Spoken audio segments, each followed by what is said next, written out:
കല്യാണം കഴിച്ച ശേഷം വൈറലായ സോഷ്യൽ മീഡിയ കപ്പിളാണ് എൻ്റെ കൂടെ ഇരിക്കുന്നത്. ക്രിസ്റ്റി ഏട്ടനും ദിവ്യ ചേച്ചിയും. എനിക്ക് ദിവ്യ ചേച്ചിനെ കാണുമ്പോൾ ഒരു 10 വർഷം മുൻപത്തെ എൻ്റെ അമ്മേനെ പോലെയാണ് ഓർമ്മ വരിക. അമ്മ ഇതുപോലെ അല്ല, ശരിക്കും ഞാൻ സീരിയസ്ലി പറഞ്ഞതാ. അമ്മ ഇതുപോലെ സ്പെക്സ് ഒക്കെ വെച്ച് ആ ഒരു സമയത്ത് ഇതേ ലുക്കാണ് കാണുക. ഇപ്പൊ കുറച്ച് ഏജ് കൂടുതലായി. അപ്പൊ ദിവ്യ ചേച്ചീനെ ഈ ആൾക്കാർ ട്രോളും ഒക്കെ എനിക്ക് പേഴ്സണലി ഭയങ്കര വിഷമാവാറുണ്ട്. എനിക്ക് ആ ഒരു ഫേസിന്റെ ഒരു റിസംബ്ലൻസ് ആണ് അതിപ്പോ കണ്ടപ്പോൾ എനിക്ക് എന്തോ ഒരു ഇത് തോന്നി. എങ്ങനെയാ നിങ്ങൾ നേരത്തെ പറഞ്ഞ പോലെ ഈ സോഷ്യൽ മീഡിയ കമന്റ്സ് ഒക്കെ വരുമ്പോഴേ നമ്മൾ മനുഷ്യരാണ്, നമ്മൾ സാധാരണ ഒരു മനുഷ്യരാണ്.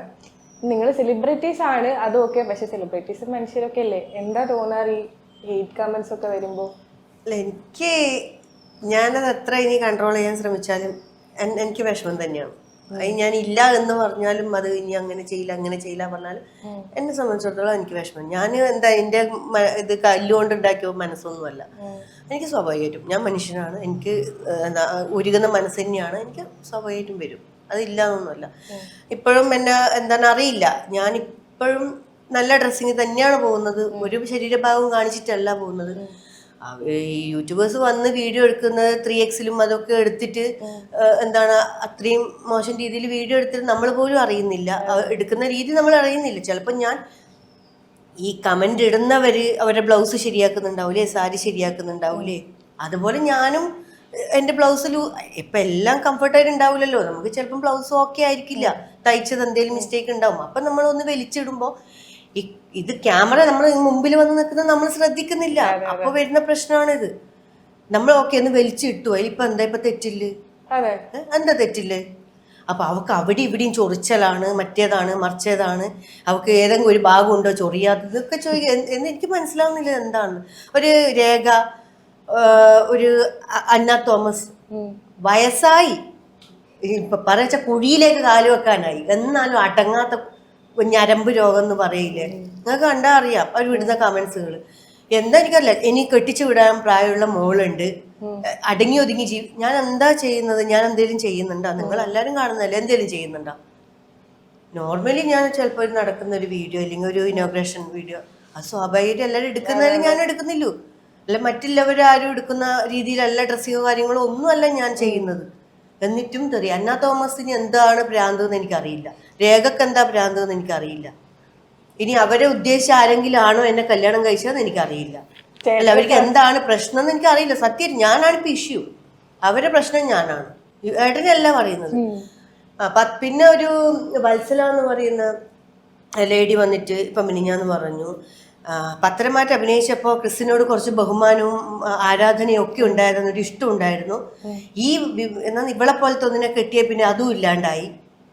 എന്തെനിക്കറിയില്ല. ഇപ്പൊ ക്രിസ്റ്റിനെ അപ്പോ അവരൊക്കെ ആഗ്രഹിച്ചിരുന്ന അപ്പൊ എന്താന്ന് എനിക്ക് മനസ്സിലാവുന്നില്ല. എന്താ സംഭവം അല്ല മനസ്സിലാവുന്നില്ല. എന്നെ അങ്ങനെ ആരും അപ്രോച്ച് ചെയ്യുകയോ അങ്ങനെ ആരും ചോദിക്കുകയോ ഒന്നും ചെയ്തിട്ടില്ല. ഞാനും ആരെയും അങ്ങനെ അപ്രോച്ച് ചെയ്യുകയോ ചോദിക്കുകയോ ചെയ്തിട്ടില്ല.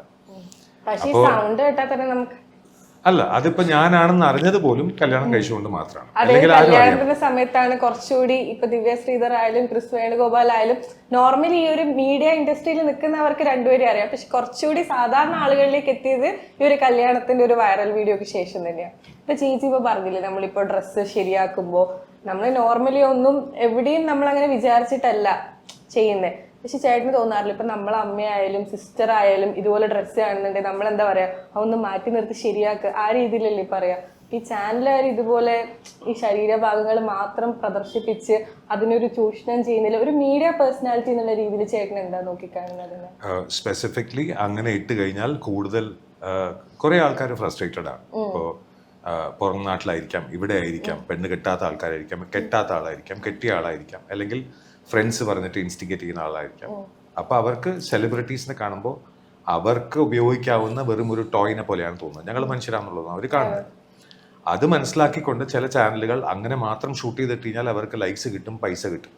അതായത് കണ്ടവന്റെ എച്ചിൽ നക്കി ജീവിക്കേണ്ട ചില ആൾക്കാർ അങ്ങനെ ചെയ്യുന്നുണ്ട്. അതില്ലാന്ന് ഞാൻ പറയുന്നില്ല. നല്ല നല്ല ചാനൽസ് ഉണ്ട്, ഞങ്ങളുടെ കൂടെ എത്രയോ സപ്പോർട്ടീവായിട്ട് നിൽക്കുന്ന നല്ല നല്ല ചാനൽസ് ഉണ്ട്. ഇപ്പൊ കഴിഞ്ഞ ഒരു ഫംഗ്ഷന് പോയ അവിടെ വെച്ചിട്ടുള്ള ഒരു വീഡിയോനെ കുറിച്ചാണ് പറഞ്ഞത്. പറഞ്ഞു ആ വീഡിയോ ഡിലീറ്റ് ചെയ്യാൻ പറഞ്ഞു, അവർ ഡിലീറ്റ് ചെയ്തു. Okay fine. പക്ഷെ അങ്ങനെ അല്ലാതെ ഞങ്ങൾക്ക് ഡിലീറ്റ് ചെയ്യാൻ സൗകര്യമില്ല, എന്ത് ചെയ്യണമെങ്കിൽ ചെയ്തോ എന്ന് പറയുന്ന ഈ പൈസയ്ക്ക് വേണ്ടി ആരെയും വിൽക്കും, സ്വന്തം അമ്മയും ചേച്ചിയും പോലും വിൽക്കുന്ന ആൾക്കാരാണ്. കാരണം അവരങ്ങനെ നിൽക്കുകയാണെന്നുണ്ടെങ്കിൽ ചിലപ്പോൾ അതും വീഡിയോ എടുത്ത് ഇവരിടും, പറയാൻ പറ്റില്ല, സൂക്ഷിക്കണം. പിന്നെ ഈ കമന്റ് ചെയ്യുന്ന ആൾക്കാർ അവരുടെ വീട്ടിൽ ഒരു നല്ലൊരു കുടുംബവും ഇല്ല, അതെനിക്ക് മനസ്സിലാവുന്നുണ്ട്. അവർക്ക് മേ ബി ഹസ്ബൻഡ് മോശമായിരിക്കാം, അല്ലെങ്കിൽ അവർക്ക് അങ്ങനെ ആഗ്രഹിച്ചത് പോലെ ഒന്നും കിട്ടിയിട്ടുണ്ടാവില്ല, അതായിരിക്കാം കാരണം. As A media person, media സൈക്കോളജിയിൽ പല ആൾക്കാരും മീഡിയയിൽ വരുന്നത് ഒന്നിൽ അവരുടെ പേര് സംസാരിക്കപ്പെടണം.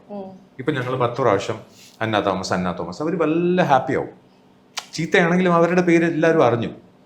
അപ്പോൾ ഈ സുകുമാരക്കുറുപ്പ് എന്ന് പറയുമ്പോൾ സുകുമാരക്കുറുപ്പിന് ഒത്തിരി സന്തോഷമാണ്, കാരണം കുറേ ആൾക്കാർ സുകുമാരക്കുറുപ്പ് പറഞ്ഞുകൊണ്ടിരിക്കുക.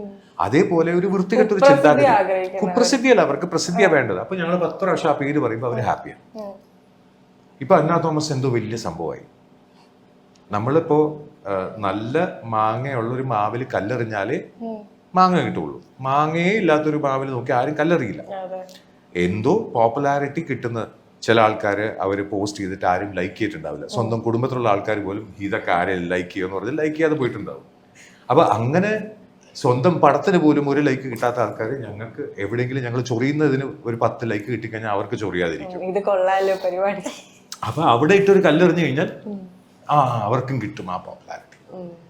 അത്തരമൊരു ഒരു ഡിസ്റ്റോർട്ടഡ് പേഴ്സണാലിറ്റി ഡിസോർഡർ അത്രയേ ഉള്ളൂ. അവർക്കൊക്കെ അസുഖമാണ്. ഞാൻ നേരത്തെ പറഞ്ഞതുപോലെ തന്നെ ഗെറ്റ് വെൽ സൂൺ.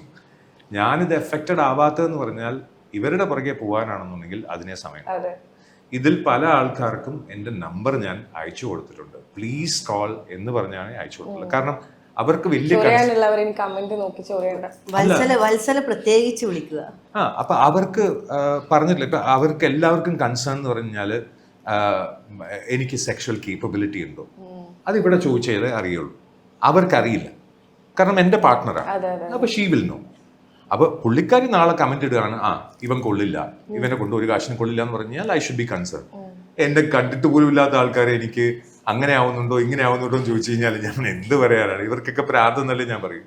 ഒരു പോസ്റ്റ് ഞാൻ പോസ്റ്റ് ചെയ്തതെന്ന് പറഞ്ഞാൽ ഈ കമന്റിങ്ങിനെ കുറിച്ചുള്ള, ഈ രോഗത്തിനെ കുറിച്ച് ഒരു പോസ്റ്റ് ഇട്ടിട്ടുണ്ട്. തെരുവ് നായ്ക്കള്, മെഴ്സിഡീസും ബുള്ളറ്റും അങ്ങനത്തെ വണ്ടികളൊക്കെ പോകുമ്പോൾ അവർ കുരയ്ക്കും. കാരണം അവർക്ക് ഒരിക്കലും അതിനകത്ത് കയറാൻ പറ്റില്ല, റൈറ്റ്?